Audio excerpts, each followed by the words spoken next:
Chapter 6 Beasts in the Mountains. What Arneus had said proved to be true. The dwarves were reluctant to treat with any outsiders. However, the Attain Prince's long standing in Karak Israel and his exemplary behaviour in the capital had garnered him a measure of respect, and by association this passed also to Malekith. The Nagarothi ruler dispatched some of his company to return to Athol Terralion so that proper scribes and diplomats could come to Karazakarak. The dwarves laboured likewise, assembling embassies from the many holds across the mountains, for these debates concerned not just Karazakarak, but all of the dwarf empire. It took the whole of the summer for the preparations to be made, and Malekith was always careful to send regular missives back to Ulthuan so that no suspicion was aroused, whilst conveying as little information as possible so that he would personally remain pivotal to the discussions.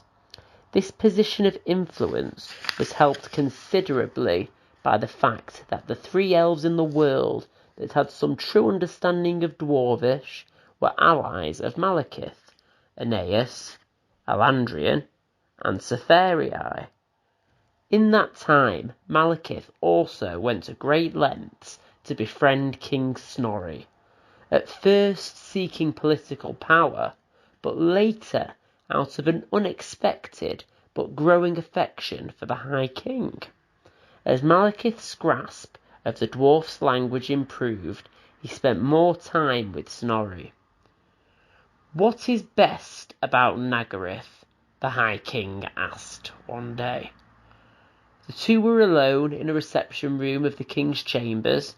Malekith sat upon a chair the king had personally commissioned for his tall companion, while the king slouched in a deep armchair, upholstered in thick elk hide. The servants had left a keg of ale and a large plate of pies on the low table that lay between them. "The blue skies," Malekith answered, without hesitation. "The air is cold and crisp, and the north wind stirs the senses. Sometimes she sighs through the pine forests, other times she howls over the mountain peaks." "And what do you think of my mountains?" said Snorri. "Do they compare to your homeland?" "They are mighty," laughed Malekith, "taller than the peaks of Nagaroth and greater of girth. But I travel beneath them for the most part, and I've not yet walked upon them." "That will not do," declared Snorri, jumping to his feet. "What host am I to show you my rooms and keep you from the beauty of my lands? Do you enjoy hunting?" "Very much," said Malekith. "I have tracked and slain many a monstrous beast in the Annali." "Have you ever killed a troll?" asked Snorri enthusiastically. "A cragworm or a daggerfang?" Malekith shook his head. Such beasts were unknown to Ulthuan, at least by the names used by Snorri. "Then we shall have a troll hunt," declared Snorri, with a wide grin splitting his beard. 2 days later, Malekith found himself stood upon a wind-swept shoulder of rock, looking over a deep mountain valley. He was several miles to the north of Karazakarak, accompanied by Alandrian, the High King, and several dwarven escorts. Though the year was well into spring, the mountain air was still chill, and the hunting party was swathed in capes and furs. Only a few clouds scudded across the skies, and when the sun broke free, the prince could feel his skin prickling with warmth. Snorri pointed across the valley to a thick forest. The trees were immense in girth, though not tall, not unlike the dwarves. Square clearings had been chopped into the edges of the woods by dwarven woodcutters. "Wutruth," said the king, the strongest trees of the mountains. The forest is older than Karazakarak, and we cut only 5 trees every year so that its descendants have time to grow. It is also a haunt of strange and dangerous beasts. That is why we are here, said Malekith with a smile. It is indeed, said Snorri. The High King was full of energy as he led the party down a winding track that meandered between rocky crags towards the valley floor. He bounded from stone to stone with an agility surprising for his stature, though Malekith had no difficulty keeping pace with his long, graceful strides. As they walked, Snorri gave a running commentary of everything in sight. The peak to the west, with the purple cliffs facing us, is Carag Kazor, the king said. It was upon the fires of her belly that Grungi forged the first of Grimnir's axes. A huge flock of dark-feathered birds with bright red beaks swooped overhead and disappeared up the valley. Blood crows, exclaimed Snorri. That is a good omen. They are scavengers. To see them in such numbers means that there is plenty to eat. Something close by has been killing. And so it went on, with Snorri expounding on every type of rock and plant, bird and beast that they encountered.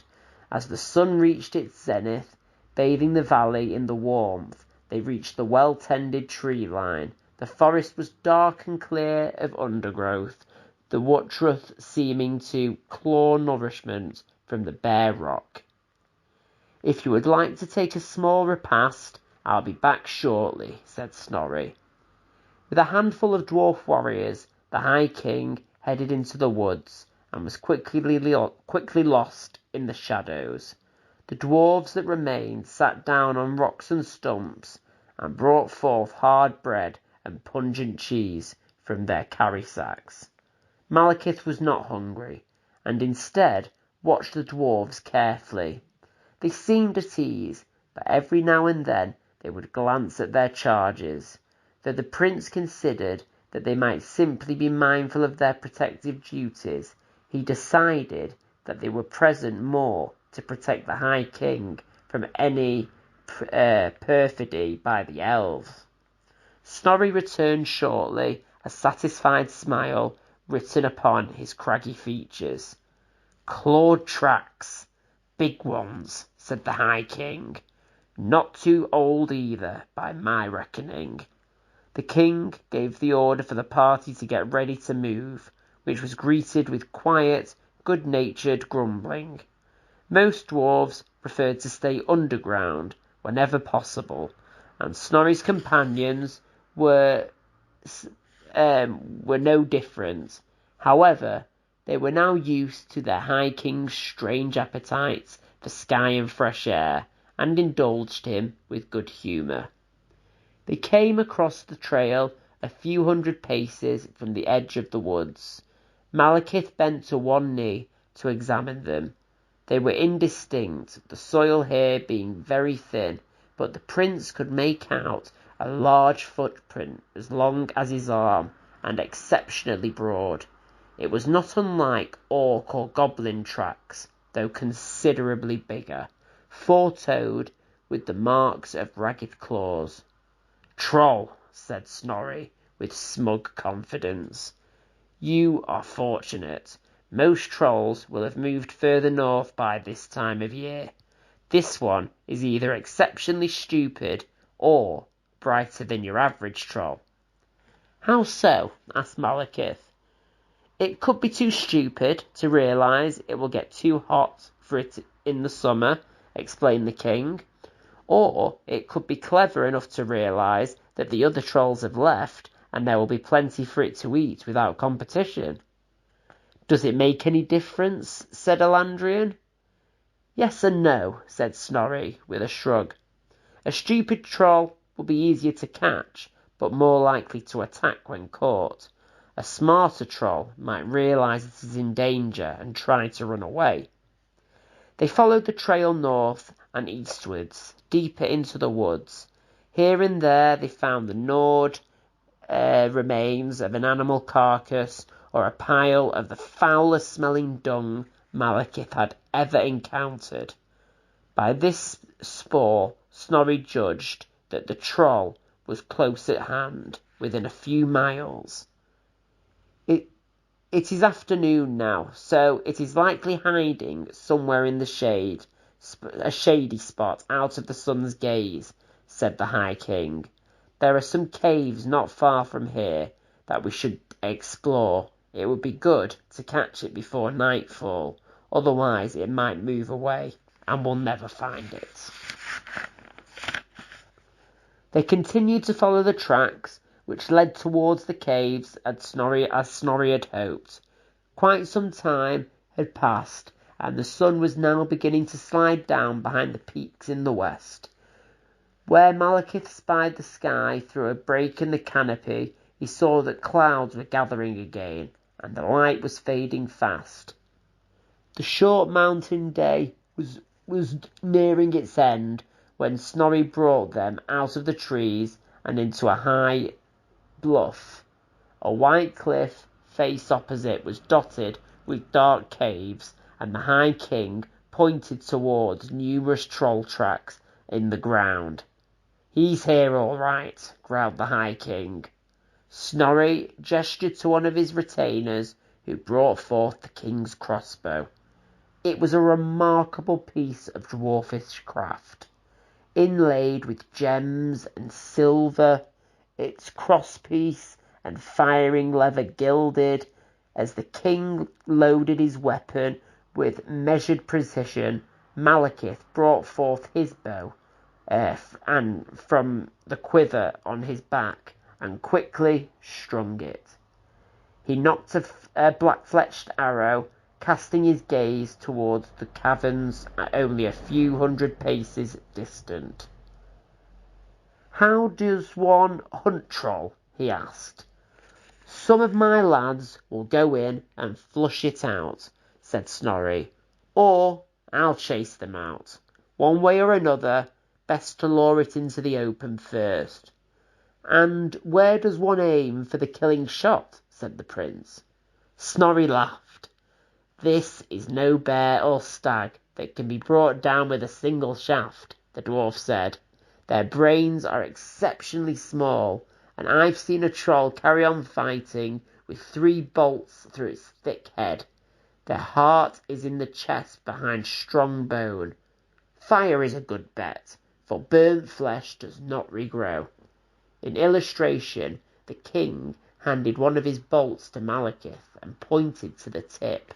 A small rune was inscribed into the sharpened iron, flickering with a distant flame. "It might take some blade work to finish it off," the king added, taking back the bolt. Malekith pondered this as more than a dozen dwarfs headed across the open ground, flaming brands in their rough fists. He felt no fear, for there was no creature in the world that he could not best. His heart did beat a little faster in anticipation, and the prince could see that Snorri was equally eager to get a sight of their prey. The High King felt Malekith's gaze and turned to wink at the elf. "Good fun, eh?" Snorri chuckled. The torch-bearing dwarfs had now entered the caves, and the light from their brands disappeared. Soon enough there came the echoes of shouts, and 3 dwarfs came running from a cave entrance to Malekith's left. They glanced over their shoulders, not in panic, but to ensure their quarry was following. A dozen paces behind them emerged the troll. It was tall and gangling, easily twice Malekith's height, with wiry, muscled limbs and a bulbous stomach. Its head was large and ungainly, with a flattened nose and small, unintelligent eyes. Its hide was like a thick grey scale, hairless save for clumps upon its head and shoulders. Large and frayed, pointed ears framed its hideous face, and its mouth was wide and filled with cracked teeth. Its long arms ended in club-like hands, its bony fingers tipped with broken, filthy claws.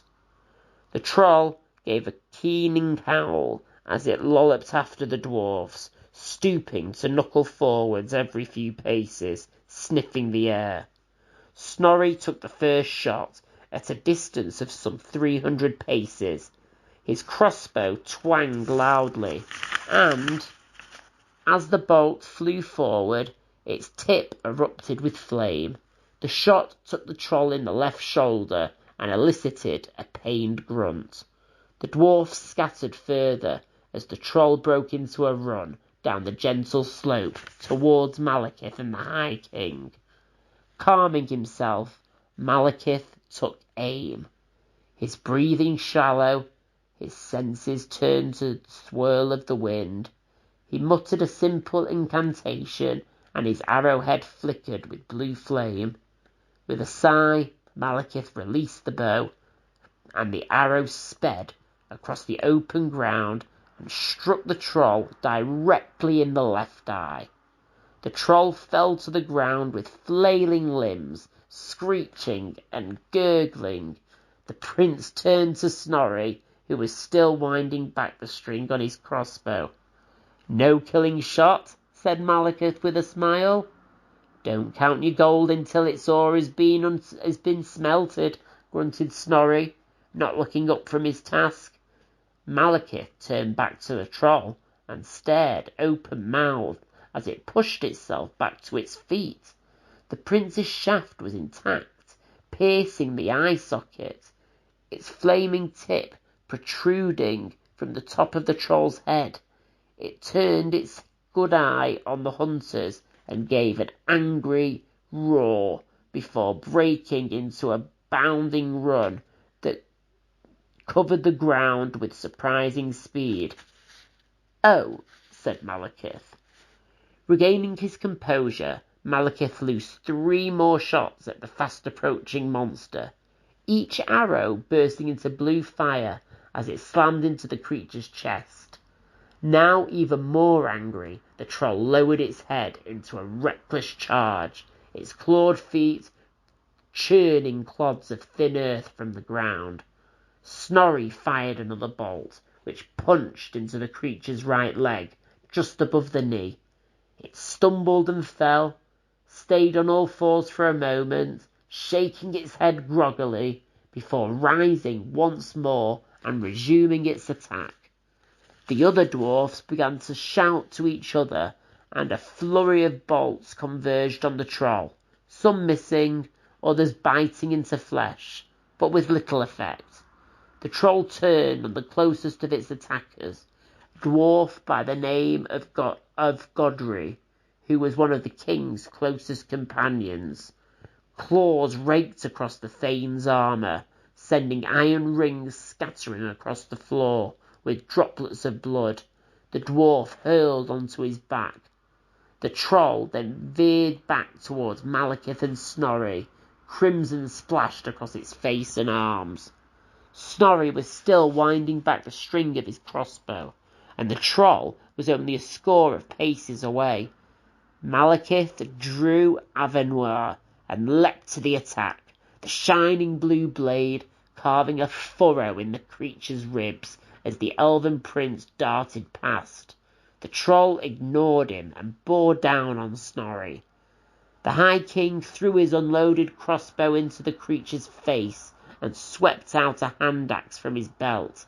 His first chopping blow lodged into the creature's gut, and the troll's momentum barreled them both over.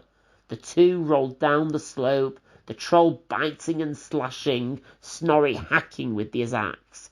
Malekith dashed after the High King, even as the other dwarfs closed in with axes ready.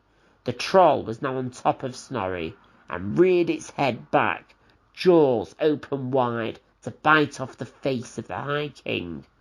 Seizing his opportunity, Malekith threw Avenir, guiding the blade with the power of magic. Spinning horizontally, the magical sword sighed through the air. It struck the troll at the base of its skull and sheared off the top of its head. leaving nothing but neck and lower jaw. Avenware continued swirling past, over Snorri, before looping back again and lancing into the troll's chest. With a shudder, the troll pitched forward, pinning Snorri beneath its lifeless bulk. Malekith was at the High King's side in a moment, and was relieved to see Snorri was still breathing.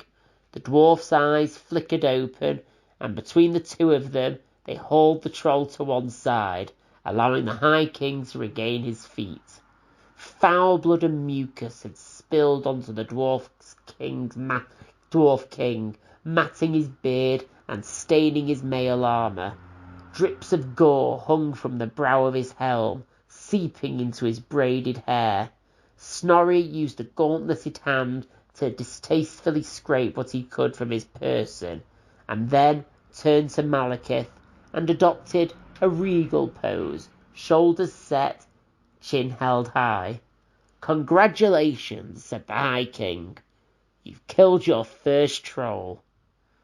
The growing friendship between Prince and High King was cemented during the latter part of the summer, some 20 days before the negotiations were due to begin in earnest.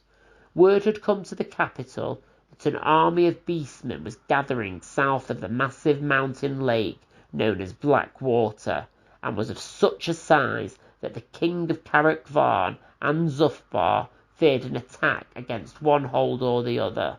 Upon hearing this news, and having spent much of the season idle in the halls of Karazakarak, Malekith's spirit was roused, learning that King Snorri planned an expedition against these chaos creatures. Malekith went before the High King in his throne room and offered to lead his company alongside the dwarfs. Snorri looked doubtful at first. "The throng of Karazakarak stands ready at my command," said Snorri. "What need do I have for 50 more warriors?" "In prosperity, allies may learn much about each other, but in hardship they learn what is most important," said Malekith. "This is true," Snorri said with a nod. "However, we stand upon the brink of important times, and I would not have my descendants remember me as the dwarf who risked the lives of his new-found friends. Do not fear for our safety, for we are each warrior born, none more so than I," replied Malekith. "The army of Nagaryth is the most splendid in all of Ulthuan, and, saving perhaps the throng of your hold, the most powerful force in the world. Though I have but a relative handful of my warriors present, I would like to demonstrate this to you. We may well become partners in trade, but in these dangerous times it is important that we become comrades upon the battlefield." "There is much truth in what you say," said Snorri with a smile. "Let it not be said that I was unwilling to show the elves the true worth of a dwarf with an axe. In battle we see the proper qualities of courage and discipline, and perhaps it is time that we had a measure of the elves." "And we of the dwarves," countered Malekith with a smile. "Yes, that too," said Snorri with a meaningful look.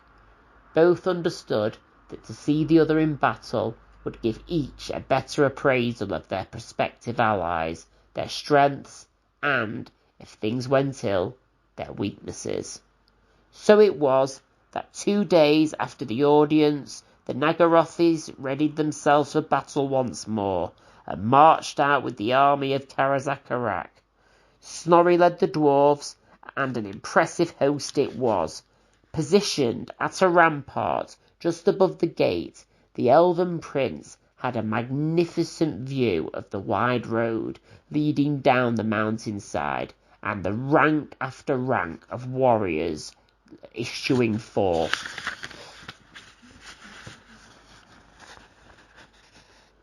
Every warrior was different, for each provided his own war gear.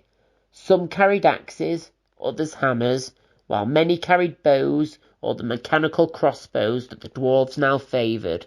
Upon their shields were a wild variety of blazons and runes though common themes of the different clans became evident as Malekith stood at the gate of the hold and watched the throng pass out.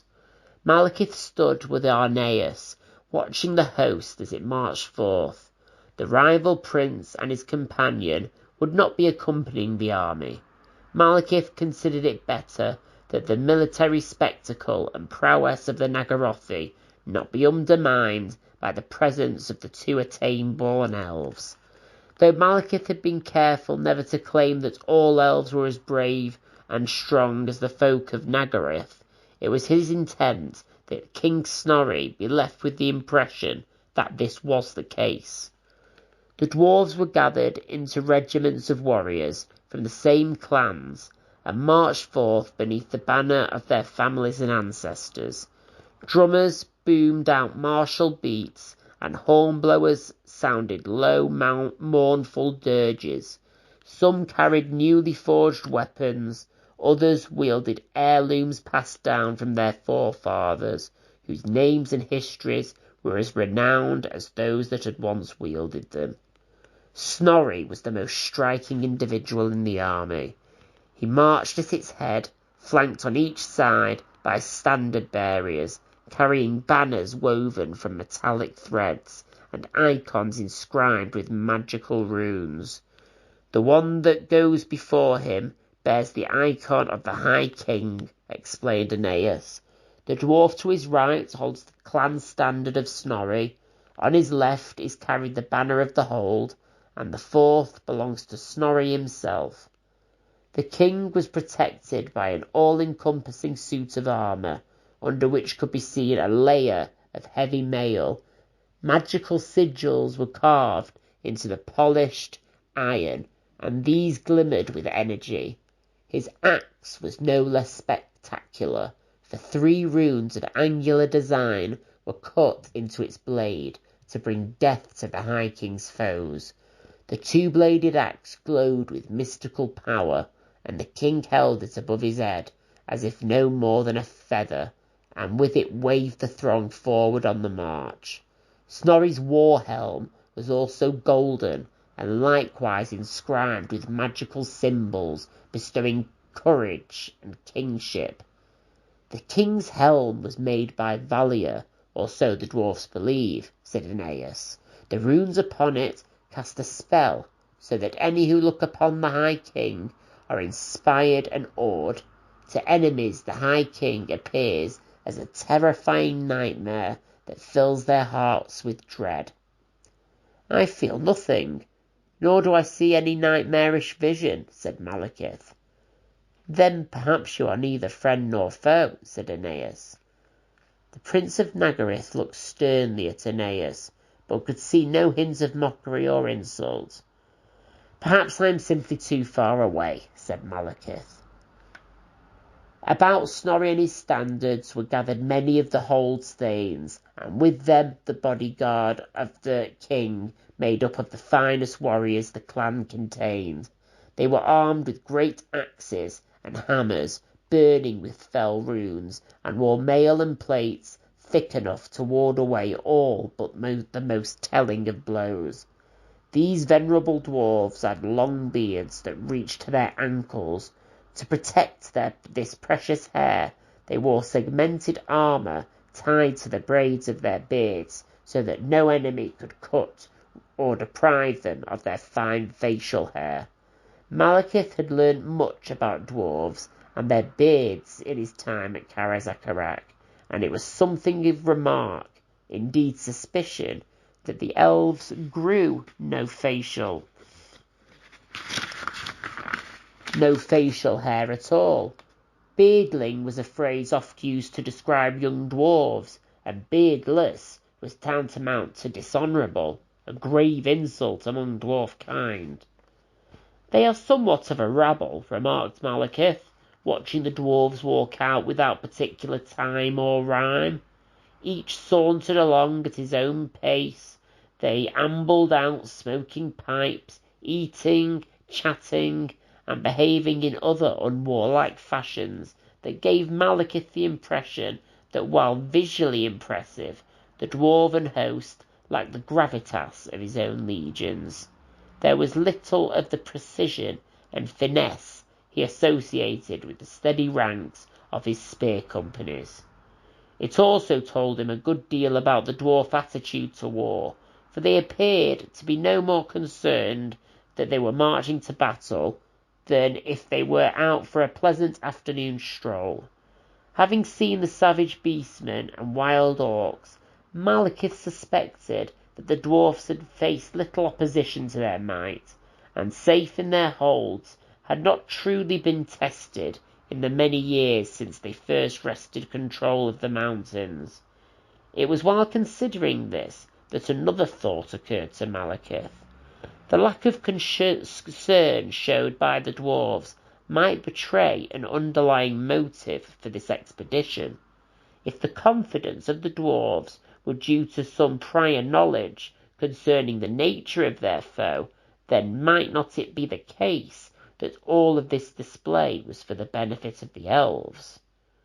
"What have you heard concerning the horde of beasts?" Malekith asked.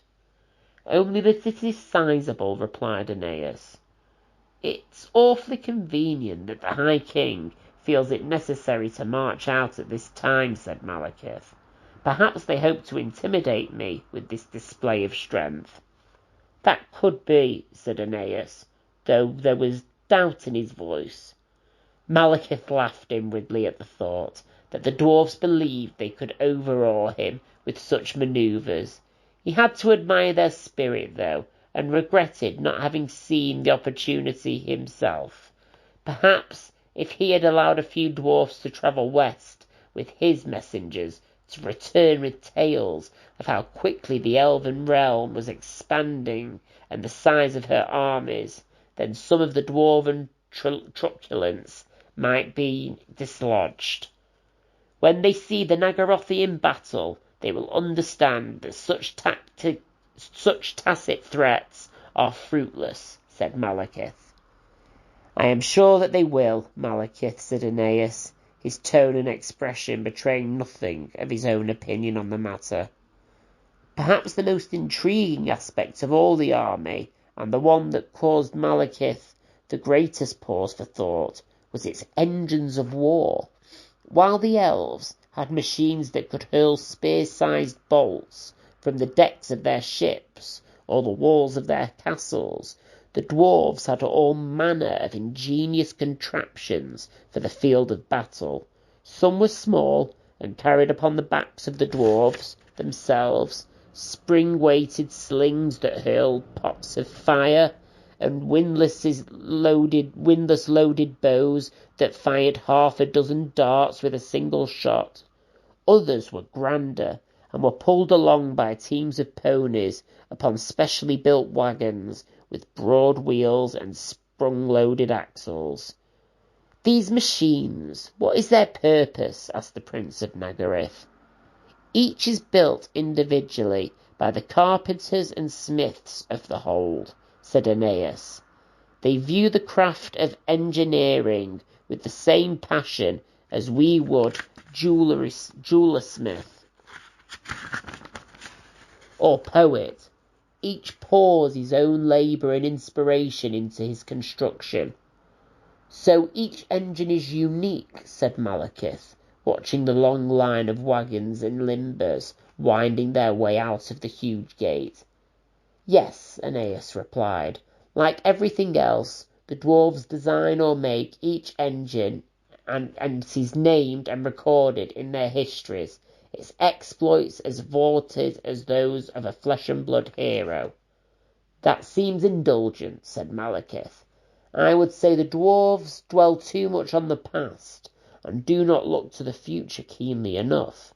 That will be their loss, for forward-thinking elves such as I will be able to seize better opportunities that lie ahead." "They plan meticulously, if not with vision," said Aeneas. "Though perhaps they lack your flair, they see their rise in strength as inevitable." "What is that?" Malekith said, choosing to ignore Aeneas's warning. He pointed at a gigantic bolt-thrower that fired projectiles so long that 3 dwarves were required to load it. Wolf spear, answered Aeneas, after a moment's thought. If I recall correctly, wolf spear was the first machine to guard the gates at Karazakarak. The legend has it that it slew 4 giants when first the hordes of chaos poured south to besiege the hold. And what about that catapult thing? Said Malekith, indicating an enormous trebuchet, followed by a wagon loaded with cunningly carved rocks as large as horses. Ah, that is Gatebreaker, said Aeneas, a mysterious engine. I once heard an engineer say that it had smashed the dark citadel of Thag-a-Durs. When I inquired as to who else but the dwarves had the means to create such castles that required attack, the dwarves fell silent.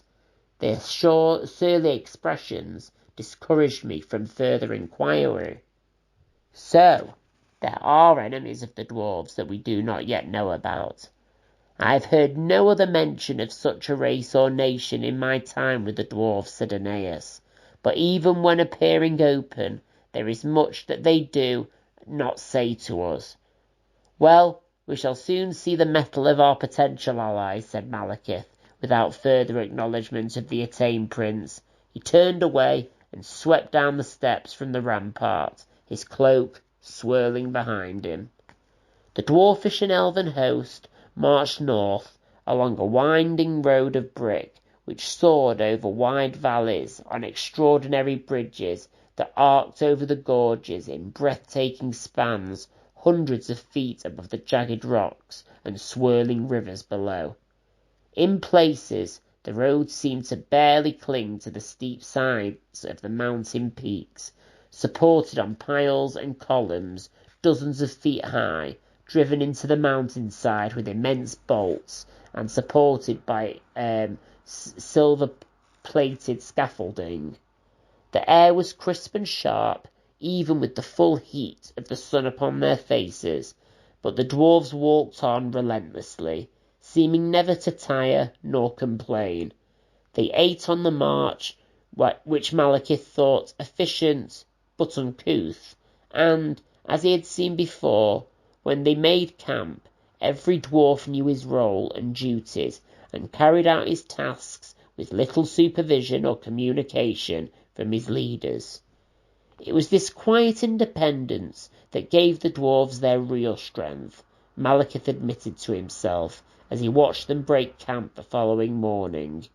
Each could rely utterly upon his fellows, and the sense of community and brotherhood bound the dwarves together as a kindred. The people of Nagaryth he praised for their discipline, their attention to duty, and their unending dedication. But he knew his folk would never be lauded for their friendship and hospitality, or for a love of others. Onwards and northwards marched the army, crossing the vale and peak with monotonous but speedy advance for 2 more days. Scouts were dispatched by the king to locate the bestial foe, and they returned shortly before nightfall to report that they had seen fires some miles to the northeast. The king was content to allow the army to rest for the night, though he took pains to point out to Malekith that this was not because the dwarfs could not march straight to battle, but was rather so that he could spend the dark hours in deliberation with his lieutenants, so that all might know the plan of battle for the coming day.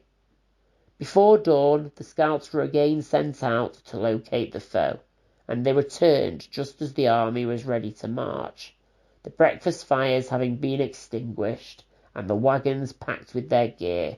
The beastmen, a savage horde numbering several thousand creatures of greater or lesser size, had spent the night carousing and celebrating, for it seemed that they had recently overrun an isolated brewery further north. News of this attack was greeted by many curses and much wagging of beards by the dwarfs, who until then had seemed more like the head of a family dealing with an unruly cousin than an army marching to death and bloodshed. Now, in the belief that these creatures had attacked their lands, the dwarves became very serious, and Malekith found the change not only swift, but extraordinary. The thought that beastmen had assailed their realm filled the dwarves with a simmering anger.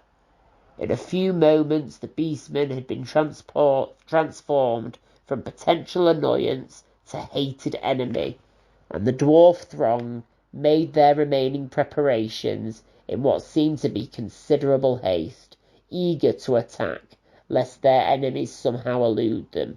Speculation about the attack spread through the army, and as the dwarves marched out, there was a grim mood, utterly unlike the atmosphere that had provided the host when it had left Karazakarak. There was little conversation, and a solid purpose had now taken hold. Instead of pipe smoking, the dwarfs ran whetstones over their axe blades, and tested the strings on their crossbows. Gear was checked and rechecked, and the thanes moved about the throng, issuing gruff commands and reminding the warriors of their oaths. Steadily, the host strode northwards, following the lead of the scouts. Their route took them into a deep valley, with thick stands of pines to either side among the rocky outcrops. For several miles the gorge cut through the mountains, its walls becoming ever more heavily wooded. The column was called to battle order as it neared its quarry, the king and his veterans taking their position in the middle of the host, while crossbow-armed dwarves and more lightly armoured troops made their way forwards. The fire-throwers were sent out to guard the flanks, while the engineers began preparing their machines to be unlimbered. Before midday, the gorge opened up into a vast craggy bowl circled by rocks and tall firs. Here the beastmen remained, lazing amongst the smoking remnants of their fires, the smashed and clawed ruins of their spoils littering the ground. Broken barrels and splintered staves lay all about the rocky ground, and upon the pyres could be seen the charred corpses of dwarves, their flesh ripped and hacked from their bodies.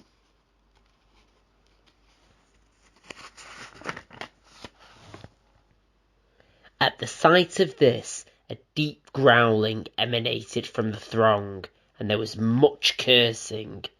A few of the more conscious beastmen saw the army issuing from the gorge, and ran about the debris-strewn camp, howling and shouting.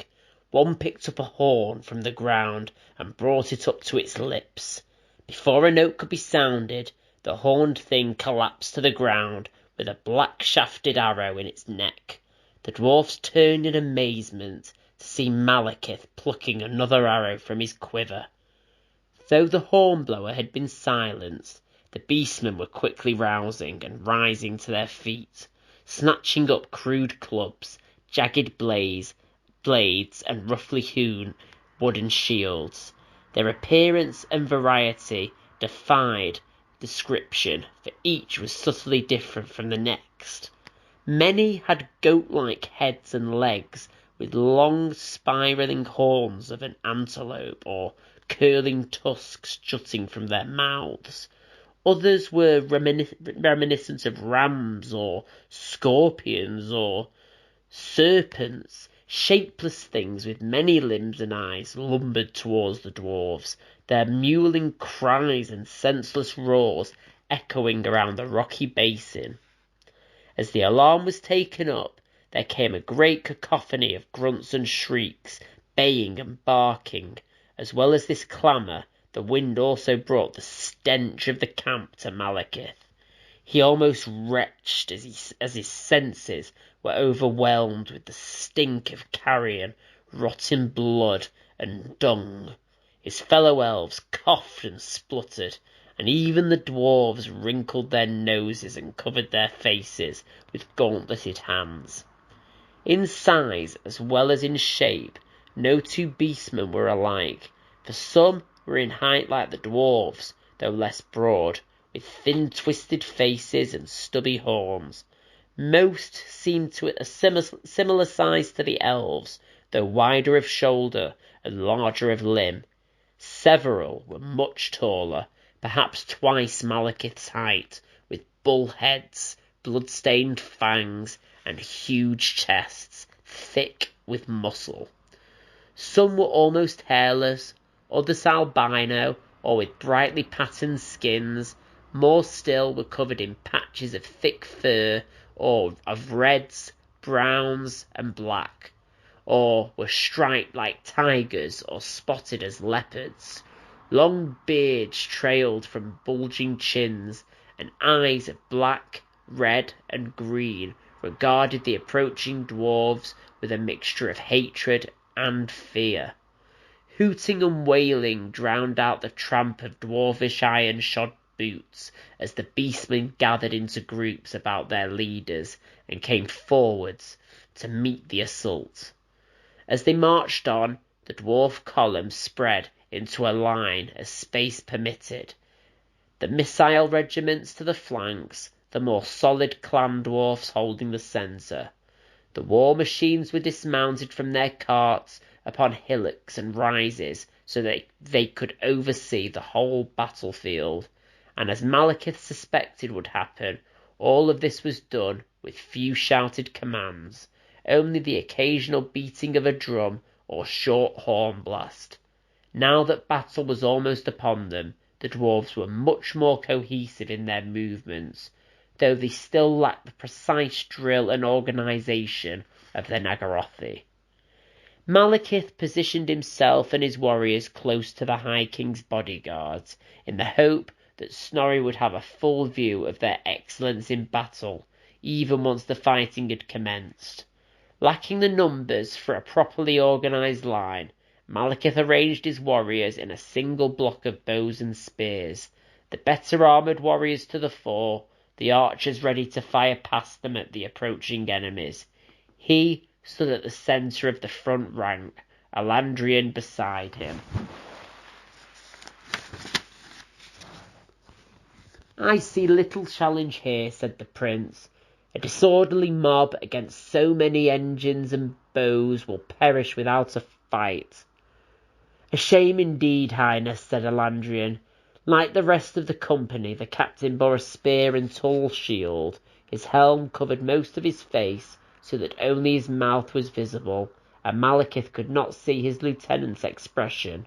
Alandrian's tone had been less than enthusiastic. "I think perhaps you have spent too much time talking, and not enough with a blade in your hand," the prince said sharply. Alandrian turned, his mouth pursed with anger.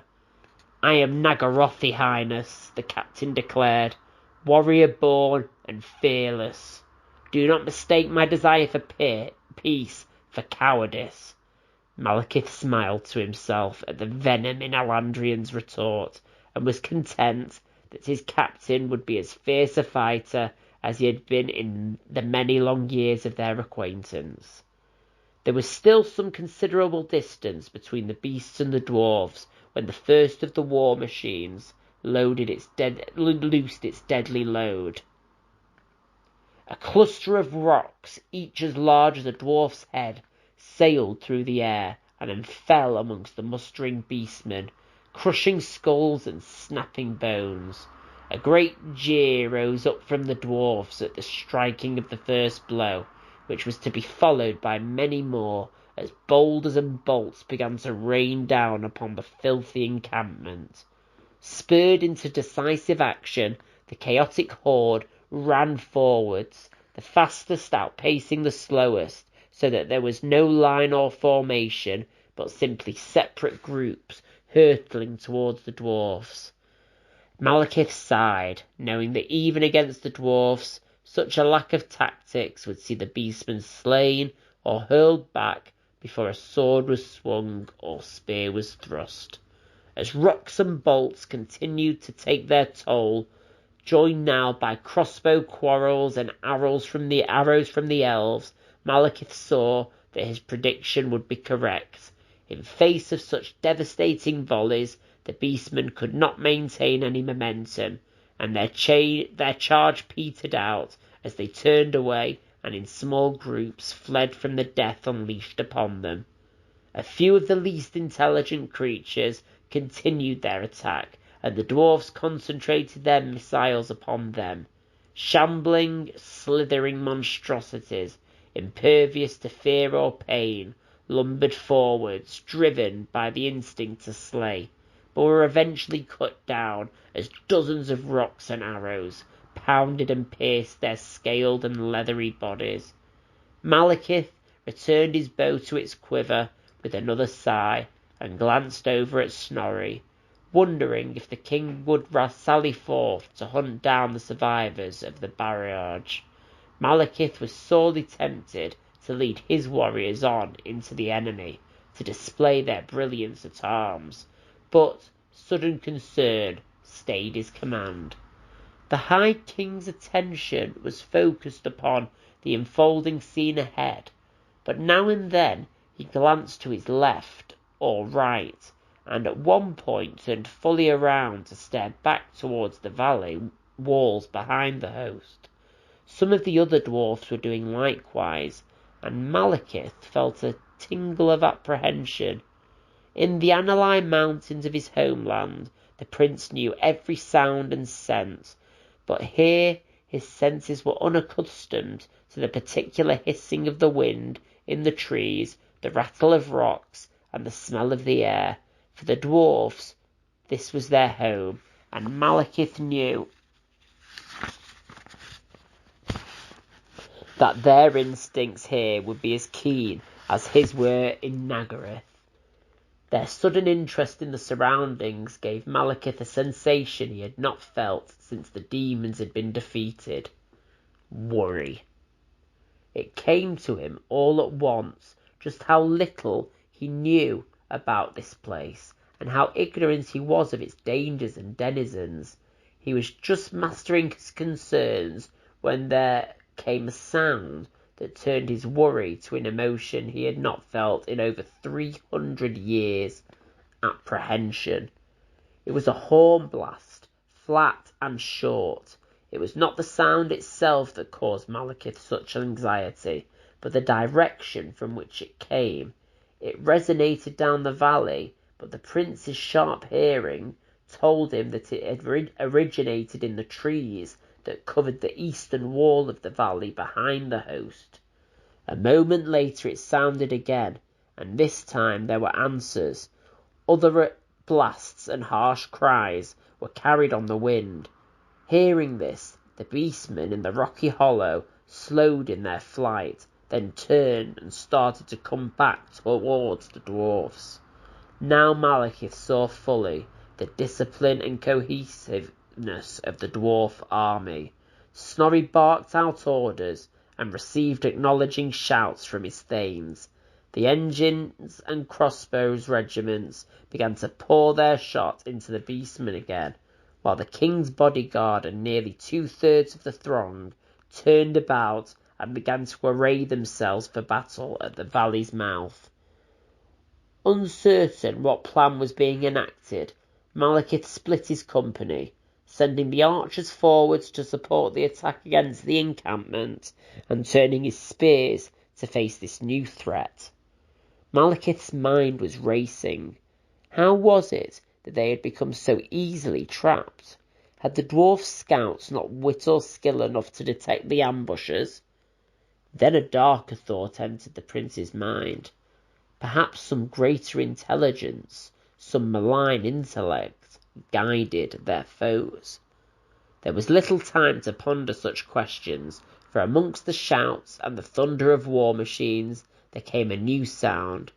Malekith felt it through the soles of his boots before he could hear it, a trembling of the ground like the distant rumbling of a waterfall. He could see nothing amongst the closely growing pines, but the growing thunder in the ground intensified, and with a rising sense of unease, Malekith realised that it was the pounding of thousands of feet. A blur of darkness in the air caught his attention, and he looked up to see a boulder hurtling through the skies towards the dwarven line. Armour screeched and bones snapped beneath its weight, as the stone crashed into the dwarfs, bouncing and rolling through their ranks.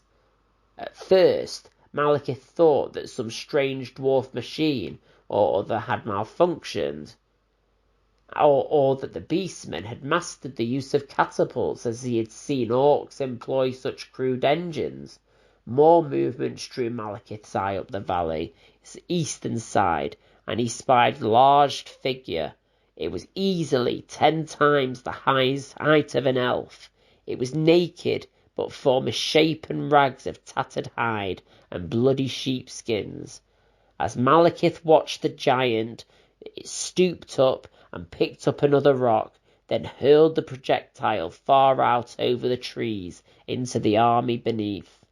From the western woods poured the beastmen, hundreds of them, swarming and shouting as they burst from the trees, hurling stones and other improvised missiles.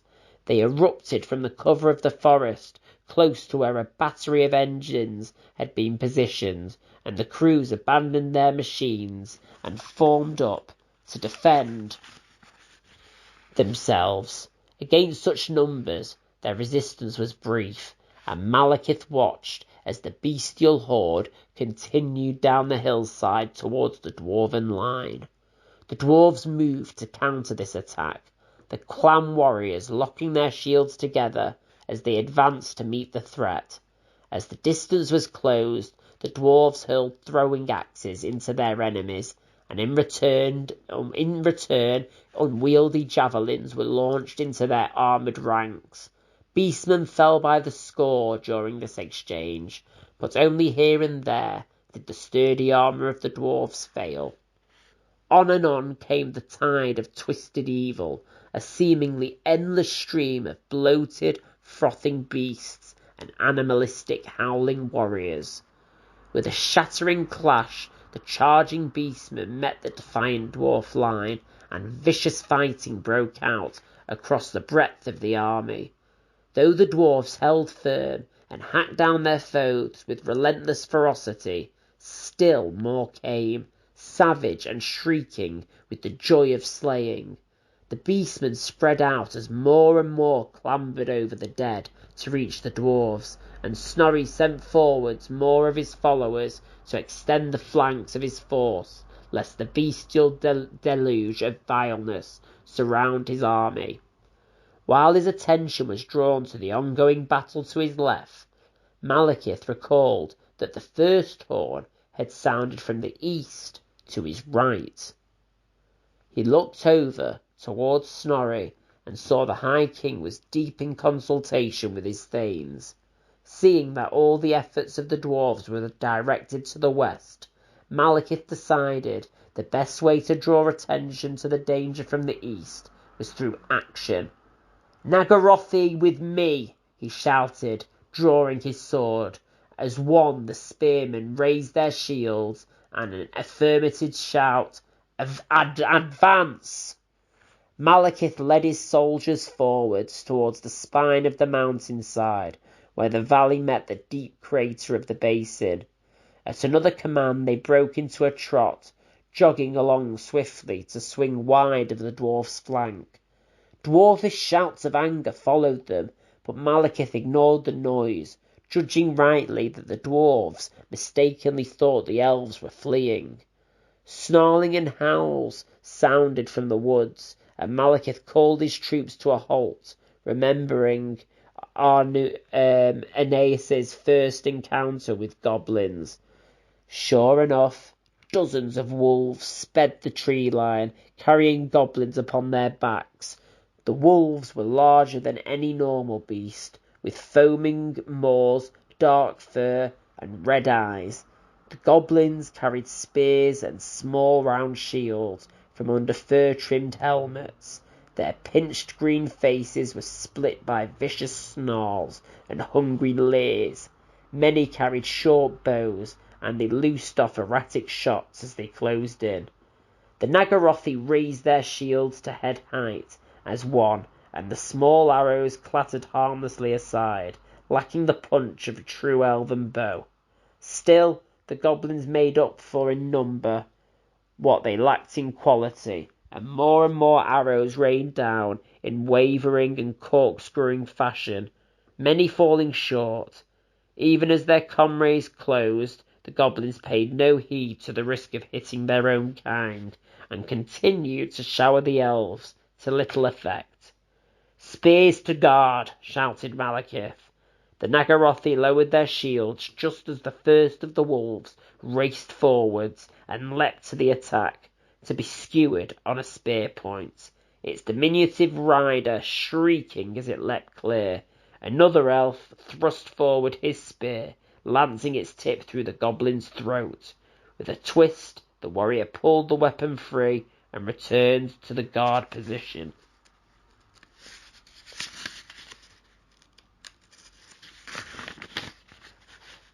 More of the wolves tried a direct attack, seeking to jump amongst the elves to wreak havoc. Yet the wall of spears held firm, and they and their riders suffered the same fate as the first.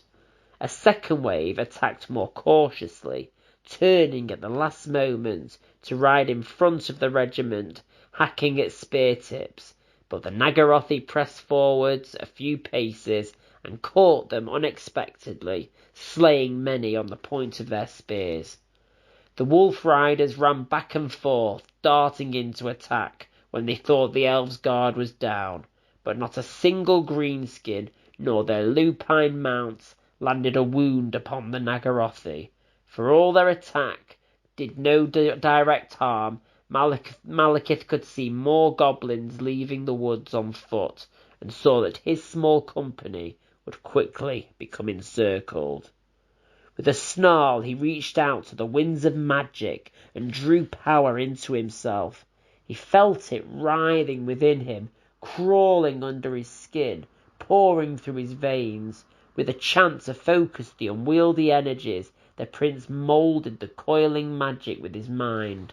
A golden spear dripping with sparks formed in his left hand, and with a curse upon his lips, Malekith hurled the spell at the wolves. The magical spear tore straight through 3 of the creatures and exploded with a shower of yellow flame. Panicking, the wolves yapped and yelped and turned heel, urged to flee even faster by their cowardly riders. None too soon, Malekith reorganized his troops to face the goblins now marching out of the woods. The greenskin attempt to circle around the elves, jabbing their weapons towards them, screaming jibes and curses in their foul tongue. The Nagarothi turned and expanded their formation with ease, spreading out into a semicircle that presented no flank to the enemy, their backs secured by the outcrop of rock at the valley's entrance. Hissing and spitting, the goblins did not attack at once, and they eyed their slaughtered kin and the dead wolves, the corpses of which lay in heaps about the elven regiment. "I think they have reconsidered their position," laughed Alandrian from beside Malekith. The prince's eyes did not leave the goblins, as more of their number flowed from the woods. Soon there were several hundred of the spiteful little creatures, shouting and taunting, but approaching no closer than a stone's throw. Something immense crashed through the trees behind the goblins, smashing through the branches and splintering trunks. With a bellow, the giant strode out into the valley, having evidently grown bored of hurling rocks from above. In its right hand it held a tree limb studded with shards of broken armour, blades of axes and swords, and bent pieces of shield. Buoyed by their gigantic companion, the goblins began to run further forwards, beating their weapons upon their wooden shields and shouting in their shrill voices.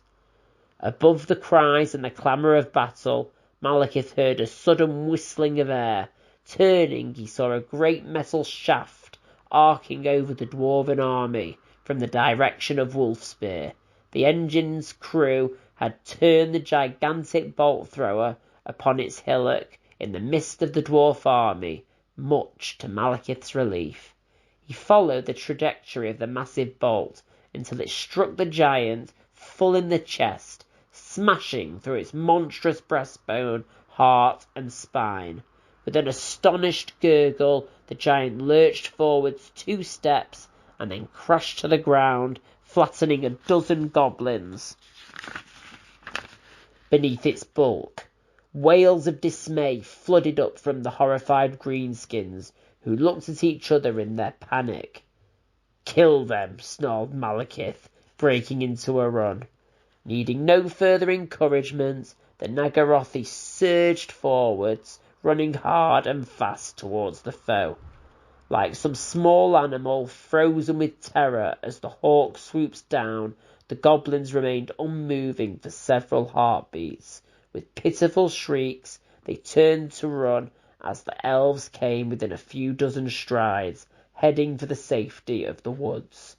For all their fright-driven speed, the goblins' small legs carried them across the ground much more slowly than the loping run of the elves, and Malekith overtook the slowest of the greenskins with ease, striking out to right and left. His sword cleaved through heads and spines. Then the Nagarothi caught up with the bulk of the fleeing rabble, and the butchery began.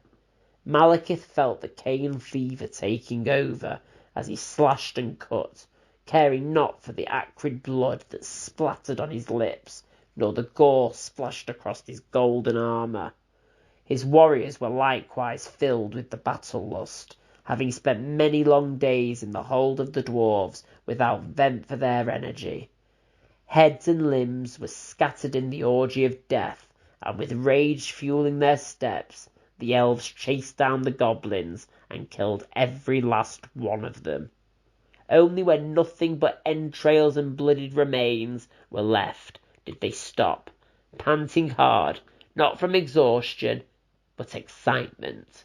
Finally, tasting the bitter filth upon his face, Malekith wiped the blood clear of his mouth and looked around. The dwarves were still fighting hard with the beastmen, and were falling back towards the valley basin, drawing them further from the elves. Malekith did not know if there were more goblins in the woods, or any other lonesome creatures for that matter, and turned the company around to head back to the main battle. From this direction they would drive into the rear of the bestial horde. Malekith could see the 4 standards of Snorri Whitebeard above the melee, and chose a line of attack that would see the elves cut through the chaotic filth to meet up with the High King in the melee. Now calmed by the bloodletting of the goblins, the Nagarothi advanced steadily, cutting down the beastmen in their path. The largest of the beasts were now fighting hard at the front, leaving the smallest and most cowardly to face the attack of the elves. Most ran before they could be hewed down, though some did not see their peril until it was too late. Their lives ended, spitted upon spear shaft, or cleaved in twain by Avenware. As he cut his way through the beastmen, something disturbed Malekith's concentration. There was shifting in the magic around him. It was dark and heavy, and hugged the ground, but something was causing it to sluggishly swirl into the air. Stopping for a moment, and waving his warriors to advance further, the prince focused his attention on the mystical energy. It was definitely being drawn somewhere else. Following its flow, he looked out over the sprawling battle. Like an eagle seeking its prey, Malekith allowed magic to guide his eyes until his gaze alighted upon a peculiar beastman. Its skin was a pale green, blotched with strange moss-like growth amongst mangy patches of fur, and it wore a tattered cloak of what looked like skin. It was hunched over, and a grasping hand protruded from its back. Its horned head was covered with a thick hood of rough,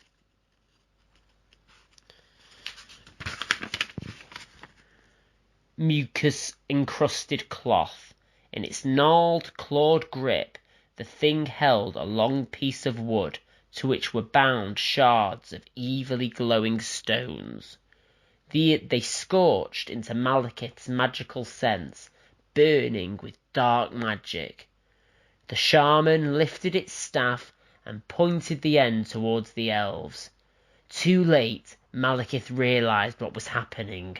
Exerting his will, Malekith tried to seize back the magical power being leached by the shaman, but could not stop the vile spell.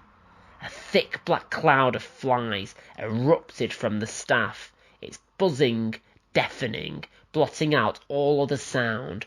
The swarm lifted above the beastmen and flew straight for the Nagarothi, but it was not the sight of the droning cloud that so disturbed Malekith. He could sense the dark energies writhing within the living fog, like the stench of rot or soured milk. The magic flooded Malekith's unearthly senses. The fly cloud descended on the elves with an ear-splitting hum. Where each fly landed, it brought decay.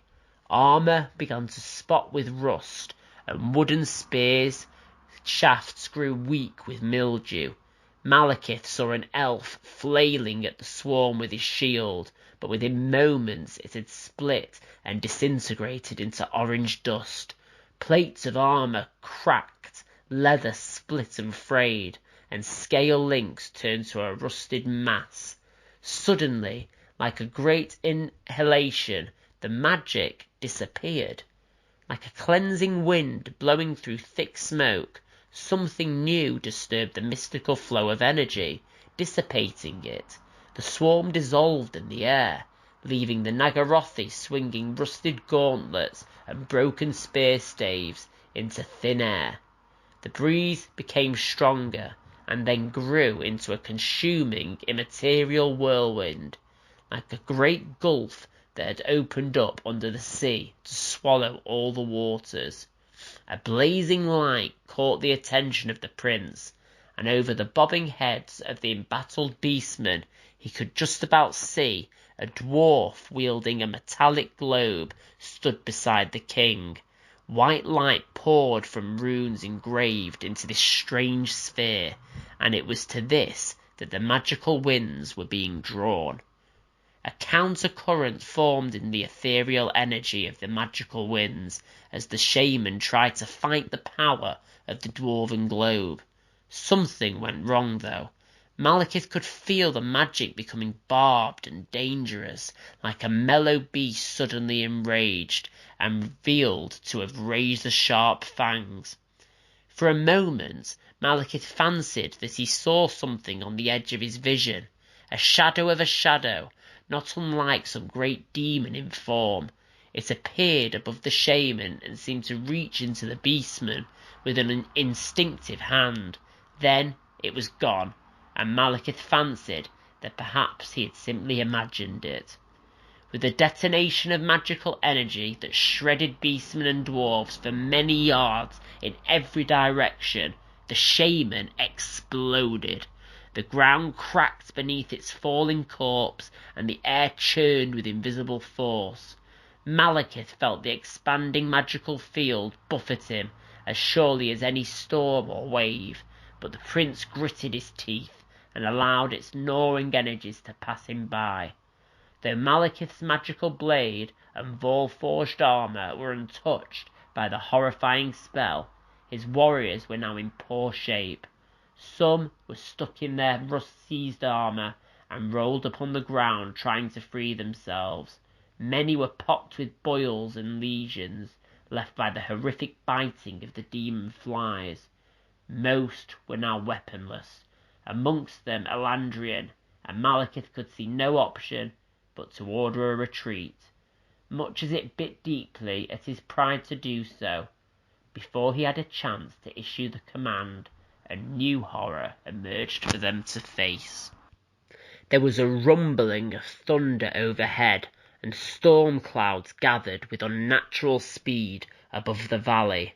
Lightning crackled across the dark canopy and shot to the earth in blinding bolts. A wind from nowhere began to howl down the gorge, bending the trees and whipping grit and droplets of blood into the air. Pines were sent hurtling in every direction, as a terrifying monster erupted from the woods to the east. In form, it was not unlike a dragon, though perhaps a little lesser in size, with the scaled legs, body, and tail of such a creature. Its hide was a deep crimson, but its talons were of black, as dark as coal. The gigantic centaur-like monster had a red-skinned torso and a pair of arms where the dragon's neck and head would have been. Its head sat upon broad shoulders that were encased in plates of studded armour. Two serrated horns coiled out of its skull, and its mouth was little more than a fang-filled slit. It wielded a pair of identical swords, larger than anything Malekith had ever seen, but true forged blades, rather than the improvised weapons of the beastmen. Energy flickered and crawled upon those cruel swords, whose hilts and crossguards were fashioned from fused spines, and whose pommels were made from real skulls. The gigantic beast's eyes were wide and filled with the energy of the storm. "Shaggoth!" cried one of Malekith's soldiers, and the prince knew it to be true. The oldest legends of the dragons spoke of such creatures, but Malekith had considered them to be myths from before the rise of the elves, before even the coming of the Old Ones and the banishment of the elven gods. Cousins to the dragons who had ruled the world before the coming of the gods, the Shaggoths had bartered their souls to chaos long before the dark gods had arisen to claim the world. If the dragons were to be believed, they had warred with the Shaggoths for an eternity, until finally the dragons had triumphed and driven their foes into hiding. With the coming of chaos, Malekith guessed the Shaggoths had been roused from their lairs, and now one of the titanic creatures stared down at Malekith with death-filled eyes. Lightning arced down from the storm clouds above, striking the Shaggoth full on the chest. The creature was invigorated rather than harmed, as coruscating energy rippled across its gnarled skin. "Our allies watch!" cried Malekith to the elves, as those that could move back away in terror from the apparition. "Do not shame yourselves. Show no fear. Strike without hesitation. Slay in the name of Naggareth." With lightning still flickering across its flesh, the Shaggoth lunged forward and snatched up one of the Naggarothi in a foreclaw, splintering rusted armour and crushing bones and organs. A sweep of a sword carved 3 more warriors, sending their remains spinning through the air. With Malekith's command still ringing in their ears, the Naggarothi closed ranks and attacked, but even those whose weapons had not been undone by the shaman's curse could find no weakness in the scales and hide of the beast. With a deafening roar, the Shaggoth cast the remains of the unfortunate Naggarothi in its claws, so that he could smash the company, toppling several more elves. Its swords blazing with energy, the prehistoric monster hacked and chopped with savage glee, slicing great bloody wounds into the regiment. Summoning what little magical power remained after the dwarf's counterspell, Malekith charged into the attack, Avenwir trailing blue flames as he swept the magical sword towards the beast's underbelly. The creature reared with an angry bellow, and Malekith was forced to leap backwards to avoid a raking claw aimed for his throat. Ducking beneath the swipe of a monstrous sword, Malekith took hold of Avenwir in both hands and hacked at the beast's legs, though even the enchanted blade of Naggareth bit only lightly into the armoured skin of the terror. Alerted by the preternatural senses, Malekith tried to dodge another swinging blade, but was caught on the shoulder by the Shaggoth's fist and sent wheeling through the air, landing heavily, the wind knocked from him. Malekith struggled to regain his feet, Pouncing with unlikely speed, the Shaggoth grasped Malekith in one of its foreclaws and wrenched the prince aloft. Its right arm swung back, ready for the death blow, energy arcing from the blade it held. With a wordless shout, Malekith drove Avenwir deep into the flesh of the creature's foreleg, causing it to spasm and drop him to the ground. Crawling forwards, Malekith ducked beneath the creature's bulky body and then stood, raking the tip of Avenwir along the softer skin of its underside.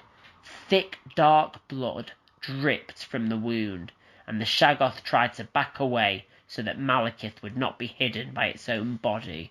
The prince rolled between its thrashing legs, avoiding an immense sword that dug a great trench in the earth where he had been stood, and drove Avenwir into the base of the Shaggoth's tail.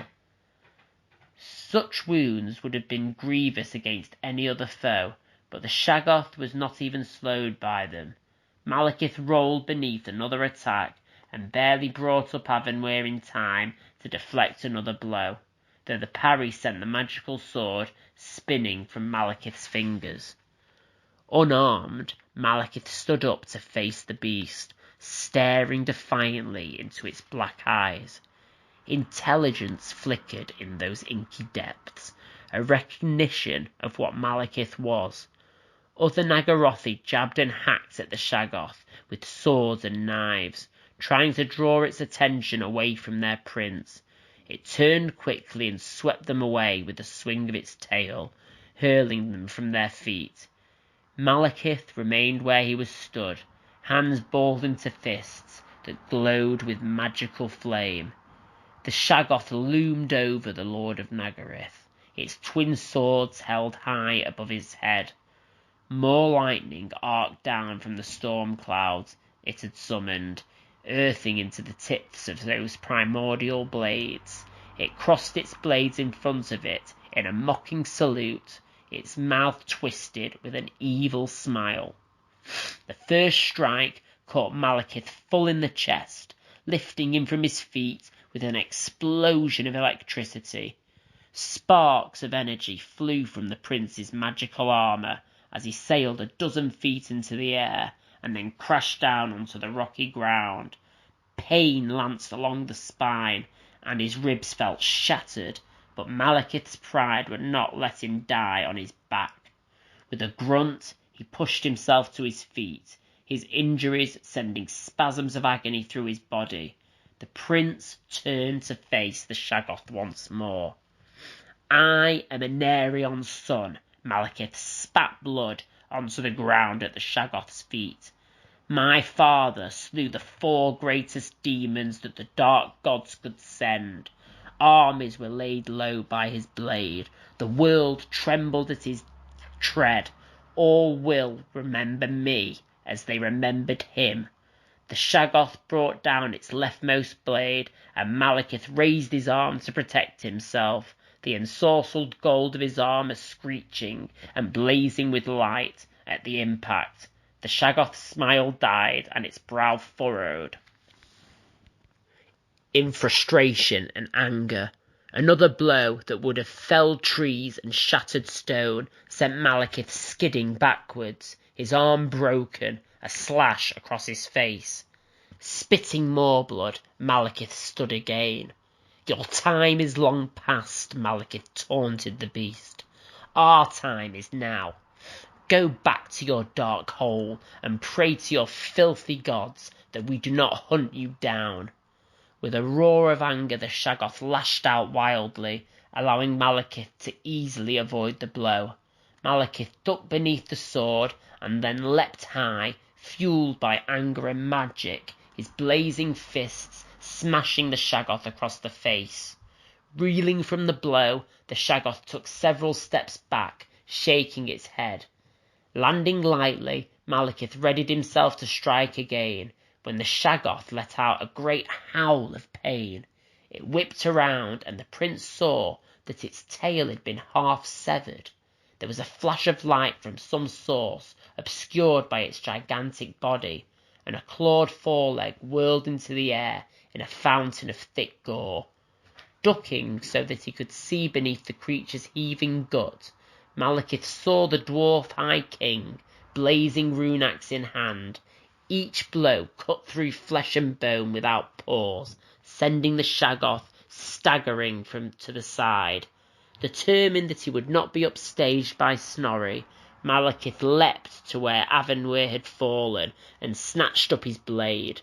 Though his left arm was shattered and his insides burned from injuries that could not be seen, Malekith sprinted forwards and leapt upon the Shaggoth's back.